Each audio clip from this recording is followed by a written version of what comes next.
आज medical science उस स्तर पर पहुंच गया है सद्गुरु कि हमें मरीज को छूना तक नहीं पड़ता। जब कोई मरीज मेरे क्लिनिक में आता है तो वो हर तरह के टेस्ट करवा चुका होता है। सब कुछ हो चुका है, सारे चित्र सामने हैं, हिस्ट्री लिखी हुई है, सब कुछ प्लान हो चुका है। टेक्निकली मैं रिपोर्ट देखकर मरीज को बोल सकता हूं आपको बाईपास की जरूरत है या वाल्व रिप्लेसमेंट की जरूरत है। लेकिन मैं फिर भी हमेशा अपना स्टेथोस्कोप लेकर उसकी छाती पर रखता हूं, धड़कन सुनता हूं, मरीज की आंखों में देखता हूं, उसके कंधे पर हाथ रखता हूं, मरीज को छूता हूं और फिर उसे समझाता हूं कि उसे क्या समस्या है और परिवार के साथ बात करता हूं। मैं निजी तौर पर मानता हूं कि उस स्पर्श में सबसे ज्यादा हीलिंग पावर होती है, हमारी बनाई हुई किसी भी चीज से ज्यादा।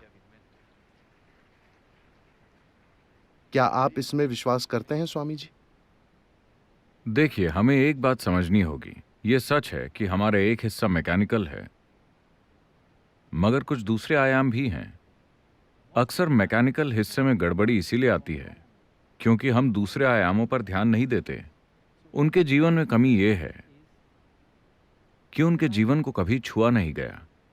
जरूरी नहीं कि शारीरिक स्पर्श तो बस एक अभिव्यक्ति है। मूल रूप से उनके जीवन को किसी भी चीज ने छुआ नहीं है। किसी भी चीज के न छूने का मतलब जरूरी नहीं है कि वो कोई रिश्ता ही हो। आपको बहुत सी चीजें छू सकती हैं। पता नहीं कि आप में से कितने लोग पिछली बार कब, कितने सालों पहले आपने सूरज को उगते देखा था?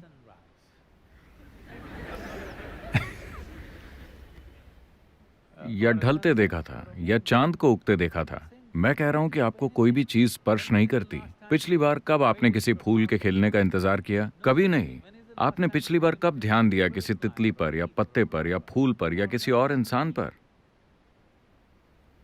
आप You're, बस of course, you don't like faces, you like the Facebook. आपको लोगों के फेस पसंद नहीं, बस फेसबुक पसंद है। जीवन के साथ आपका संपर्क, चाहे वो इंसान हो, जानवर हो, पौधे हों या बस आपके आसपास के तत्व हों, कितने लोग थोड़े जुड़ाव के साथ उस भोजन पर नजर डालते हैं जिसे वो खाने वाले हैं? या क्या ये उन्हें छूता है? नहीं। तो आखिरकार या तो एक डॉक्टर आपको छुएगा या अंत में चिता जमाने वाला आपको छुएगा। अगर हालात बिगड़ेंगे तो किसी न किसी को आपको छूना ही पड़ेगा। तो क्या स्पर्श का महत्व है? जबरदस्त महत्व है। जरूरी नहीं है कि स्पर्श हमेशा शारीरिक हो, यह कई अलग अलग रूपों में हो सकता है। आप एक मरता हुआ जीवन है, एक जिंदा जीवन नहीं। कुछ समय बाद आपके साथ ऐसा हो सकता है, मगर ये हो रहा है। आप उस दिशा में बढ़ रहे हैं, क्योंकि जिसे आप जीवन कहते हैं, भौतिक स्तर पर भी अब ये एक आम जानकारी है कि आपके शरीर में कोशिकाओं यानी सेल्स की संख्या आकाशगंगा में मौजूद तारों से भी अधिक है। ठीक है? हर दिन 600 अरब से ज्यादा सेल्स मरते हैं और नए सेल्स पैदा होते हैं। इसका मतलब आपके शरीर में हर सेकंड 1 करोड़ सेल्स मर रहे हैं और 1 करोड़ नए सेल्स पैदा हो रहे हैं।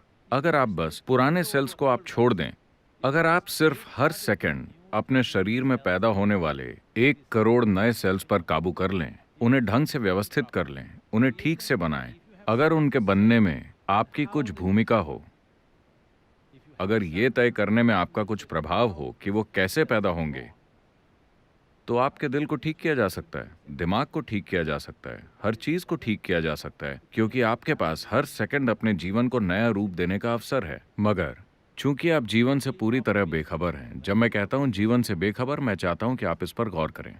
इस समय आप खुद को एक जीवित प्राणी भी नहीं कह सकते, क्योंकि ज्यादातर समय आपके अंदर सिर्फ विचार और भावनाएं चल रही हैं। विचार और भावनाएं बस एक साइकोलॉजिकल ड्रामा है। इसका अस्तित्व के स्तर पर कोई महत्व नहीं है। यहाँ 1000 लोग बैठे हो सकते हैं और सभी हजारों अलग अलग दुनियाओं में हो सकते हैं। इसका मतलब कोई भी हकीकत में मौजूद नहीं है, कोई भी जी नहीं रहा है, हर कोई जीवन के बारे में बस सोच रहा है। आपकी दिमागी दुनिया में जो चल रहा है दुर्भाग्य से वो जीवन की वास्तविक प्रक्रिया पर हावी हो गया है। आप जीवन को अनुभव नहीं करते, आप सिर्फ अपने आसपास के हालातों के बारे में सोचते और प्रतिक्रिया करते हैं। विचार और भावनाएं हर चीज पर हावी हैं। तो आज सुबह सूरज समय पर उगा। आपके लिए ये बड़ी बात नहीं है। हाँ ठीक है, तो क्या?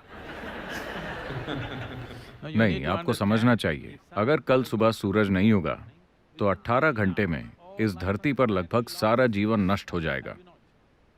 तो मैं आपको बता रहा हूँ कि आज सुबह सूरज समय पर उगा। मैं सही तरह की आवाजें सुनना चाहता हूँ। Yeah.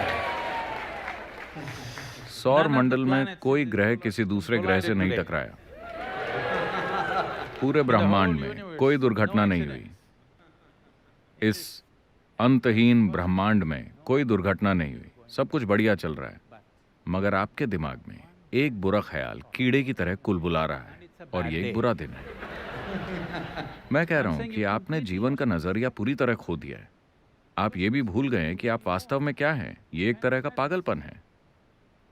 एक बार जब आप अपने बारे में और इस अस्तित्व में अपनी भूमिका और स्थिति के बारे में सही नजरिया खो देते हैं तो आप एक बीमारी बन जाते हैं।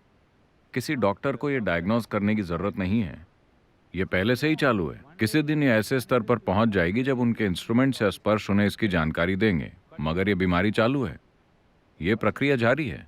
जब ये एक सीमा से परे चला जाता है तो वो आपका इलाज करेंगे या सर्जरी करेंगे, मगर ये प्रक्रिया जारी है। आप पूरी ताकत से उस दिशा में बढ़ रहे हैं।